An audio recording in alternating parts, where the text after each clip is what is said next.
Welcome to the Fintech Times News and Views podcast. Established in 2016, the Fintech Times is a global multimedia news outlet centered around the world's first leading fintech newspaper. We report on the latest and brightest ideas from the fintech world. Follow the conversation using hashtag TFD News and Views and follow us at the Fintech Times. Hello, and welcome back once again to another episode of the Fintech Times News and Views podcast. It is a very light crew today. It is just me and Francis. Everyone else is off having fun in much nicer places than where we are. But Francis, how do you feel to get left behind? Because I'm feeling left behind. I think jealousy is definitely one word to describe right now. Well, where are they? Morocco, Rome? I mean, they're having a great old time. Meanwhile, I mean, to be fair, we can't complain. The weather is lovely in England right now. At It's a least it bit is where grim I where am. I am. I'm not going to lie. It's quite chilly.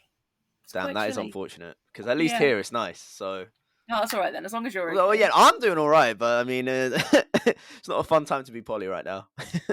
No, it's fine. We'll live, I'm sure. But anyway, obviously, another great week to be talking about fintech. What are you going to be talking about this week? Find me a week that isn't great to be talking about fintech. But this week I'm going to be talking about Klarna and how it's launched the first UK BNPL credit opt-out tool. Fantastic. And I'm going to be talking about new research from NordVPN about how there are more UK card details available on the dark web than anywhere else in Europe, which seems quite dramatic. But I'm going to let you go first because I always like talking about buy now, pay later, and I always make everyone else go first. So why change now? I mean, fair enough. I was going to say, like, that's just building the suspense for some dark web talk, but fair enough. You know how much I love cyber criminals, so... You know, I mean, you promote them every time, so... Every single time. But yeah, no, so what I wanted to talk about this week is, of course, buy now, pay later. We all love it. But Klarna has, or possibly the biggest name in the buy now, pay later sector, Klarna has launched the UK's first BNPL credit opt-out tool and has urged the industry to follow suit. So, buy now, pay later providers should follow the lead of Klarna, says Which, after the payments network launched the UK's first credit opt-out tool. So the tool accessed through the Klarna's app setting enables shoppers to block the use of Klarna Pay in 30, Pay in 3 or financing products. Upon deactivating credit, Klarna guides consumers to a dedicated page that provides resources and support for individuals grappling with indebtedness. They can only reactivate credit services by calling Klarna's customer service. And I mean, I found this article so interesting because we always sort of talk about the negative sides of buy now, pay later, I think.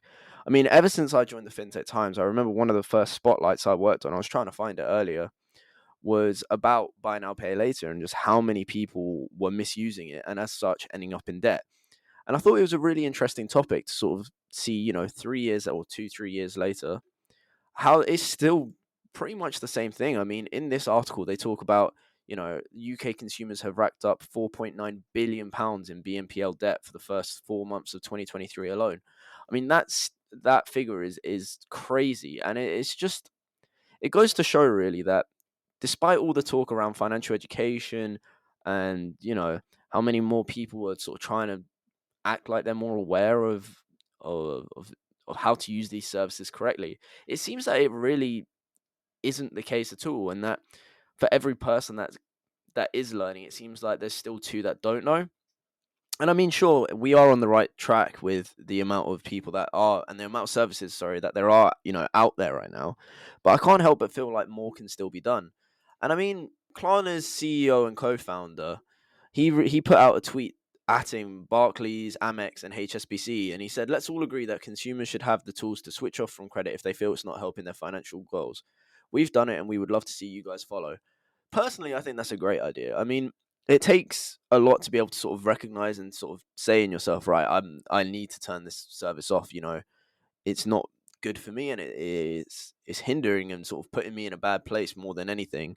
Because I feel like a lot of those people that do end up in this sort of cycle, I mean, it's a cycle for a reason, right? You take out another loan or you continue to use a service because it's the only way that you can really sort of continue to get by almost, it seems. So I think being able to sort of deactivate that and seek the right help, I think is a great sort of step in the right direction. And I really think that, going forward, it is something that's great to see, especially as we sort of move towards the change in regulations and sort of making sure that customers' sort of financial wellness is at the forefront of everything. I think it's a great step in the right direction. What do you think, Polly? Yeah, I think it's Absolutely brilliant. I really applaud Klarna for putting in a feature like this. I think the amount of times you go on the internet and you're going to buy something, and no matter where you buy it from, you'll always get, something being like, oh, why don't you pay for this later? Not even just Klarna, from every buy now, pay later service, or even from like if the some of the places where I shop have like store credit cards, and you can't go 5 minutes without being advertised for their store credit card. Pay later, or oh, pay free delivery with when you open a store credit card, blah blah blah.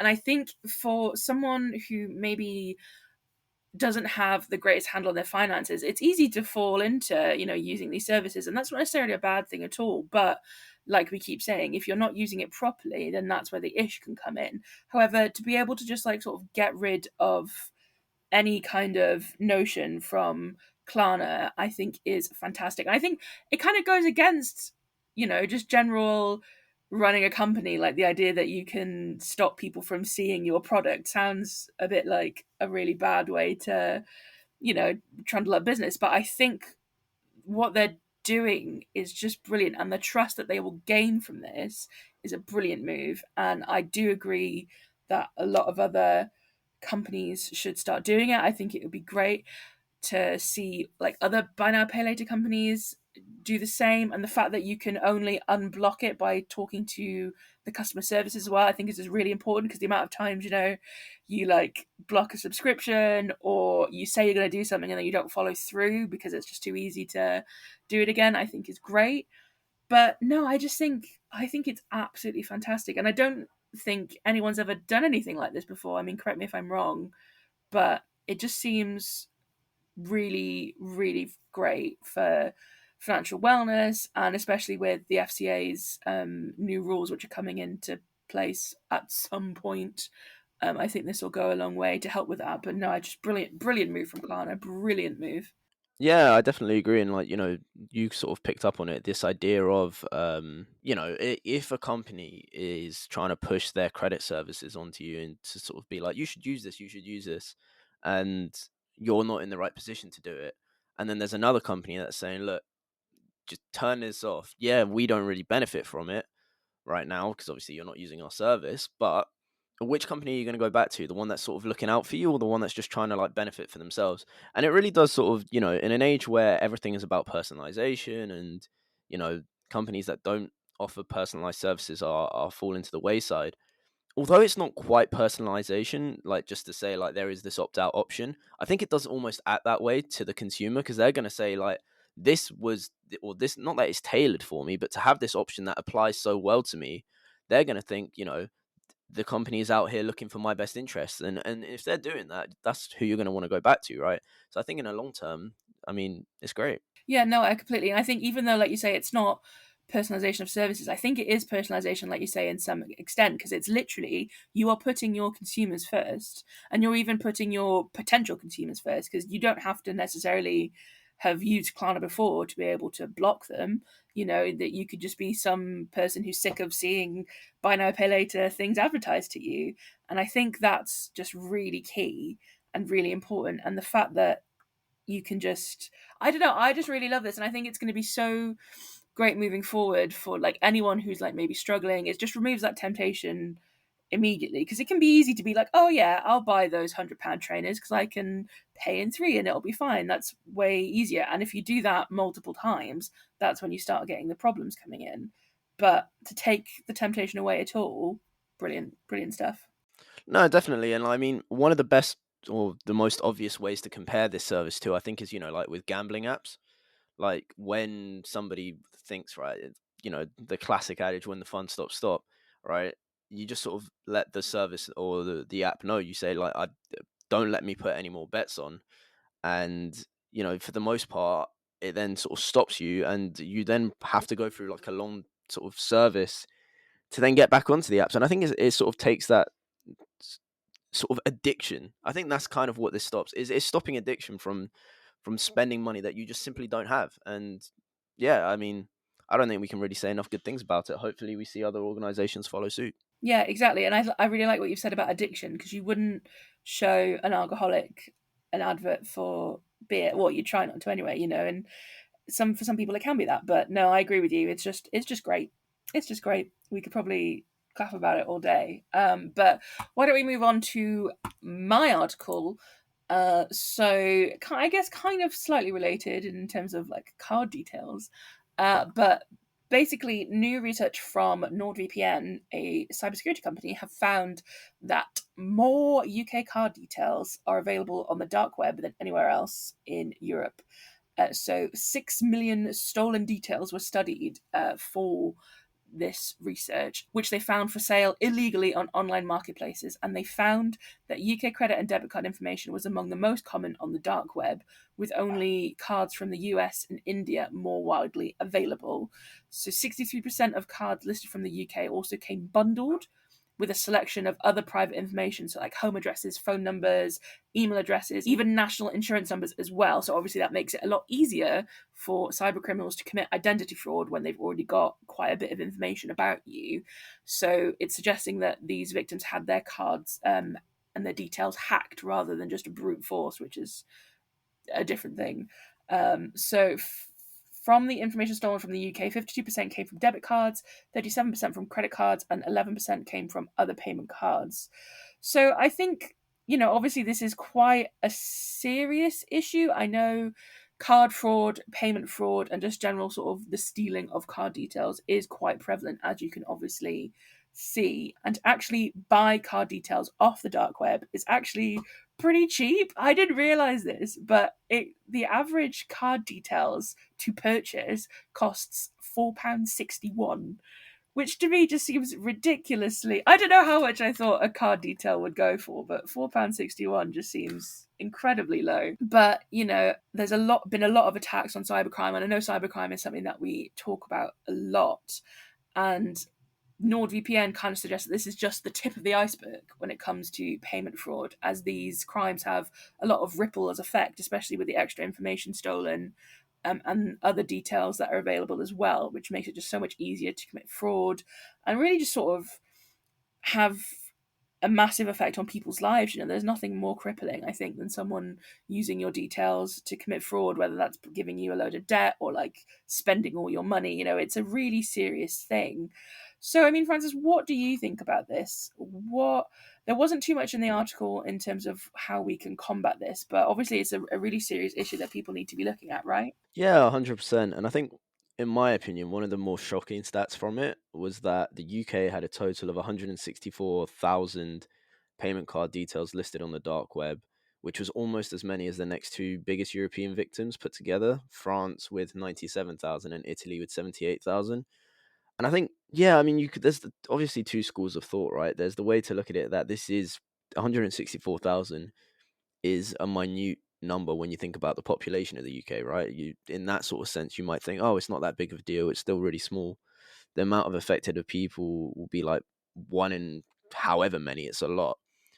But then when you think about it from an individual's point of view, that's still 164,000 individuals who are being affected pretty badly. And I think there's really two schools of thought, really. And like you said, the article doesn't really give too much away in the sense of how it can be dealt with. But one of the interesting things that I found is the cybersecurity expert from NordVPN. I'm not going to try and pronounce his name because I will butcher that. But he says that we can conclude that they were stolen using more sophisticated methods, as you mentioned, such as phishing and malware, rather than brute force attacks. And this really related to an article that I was working on recently, which analyzed Jumio's findings on spotting deepfakes. And it found that Brits believe that they would be able to spot a deepfake when in reality they can't, because I mean, to the human eye, you just can't spot that anymore. Technology is so advanced that deepfakes can quite easily bamboozle us, for a lack of a better term. But the fact that people think that they're able to spot this makes them more vulnerable. And I think this sort of idea of vulnerability really works in this case as well, in that people, what I imagine has happened is people believe that they're invincible and that they can't be affected by these sort of things. And I might be massively generalizing here, but I imagine there is some sort of element of this in play here. And what that means is that there's just needs to be more sort of lessons for people to understand that you can't, like, it doesn't matter how good you might think you are. Technology is at a point now where it's becoming basically impossible to keep up with without your own technology, right?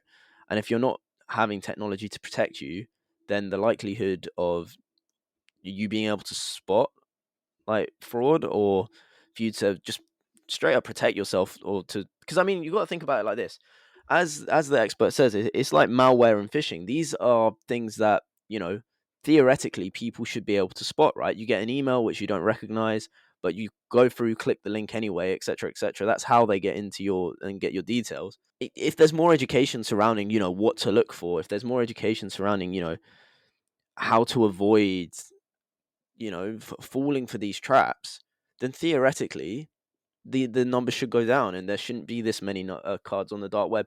I don't know. I think it's something obviously we talk about all the time, and I mean we spoke about it in my article. We're speaking about it again, but it's just an absolute need for financial education, in my opinion. Yeah, I completely agree with everything you've said, and it's quite scary, isn't it, really, when you start thinking about this and when you start reading the stats and things like that, and it's like, gosh, what can you actually do? And like you say about like spotting deep fakes, there's not really much you can do other than,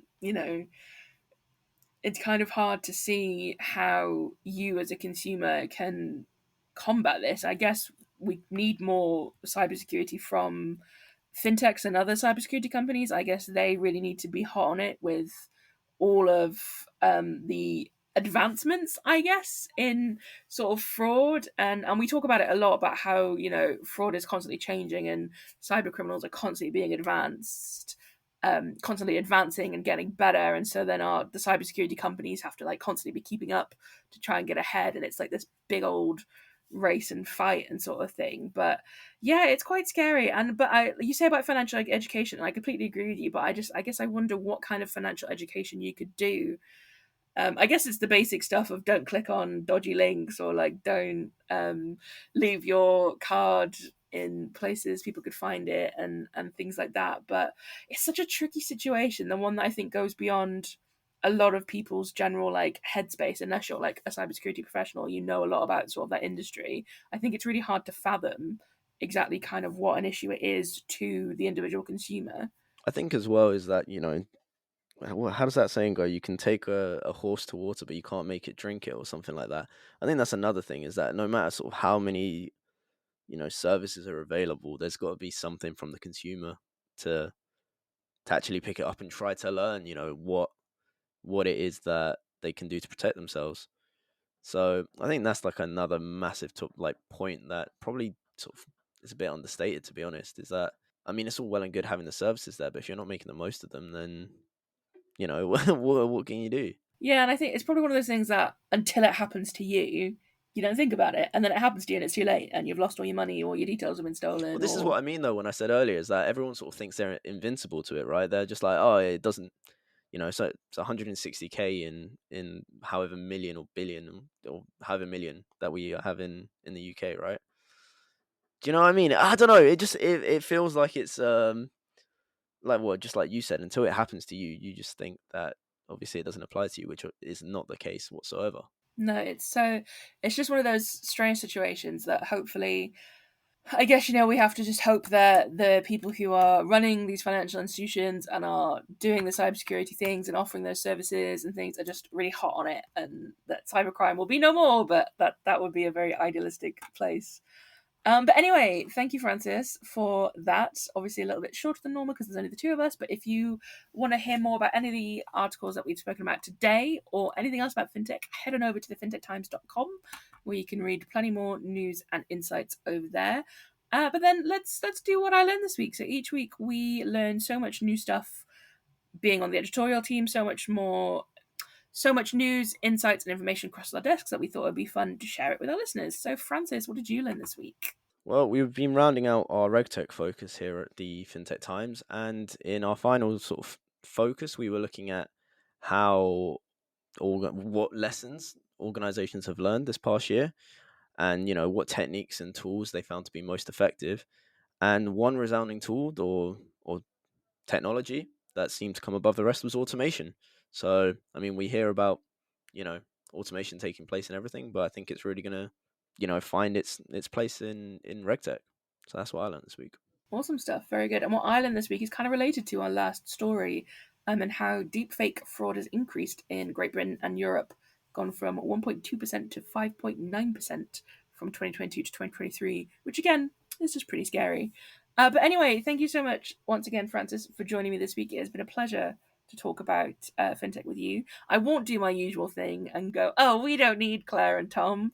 They should never come back. I'll just say that we miss them and we hope they come back soon after their wonderful jollies wherever they are.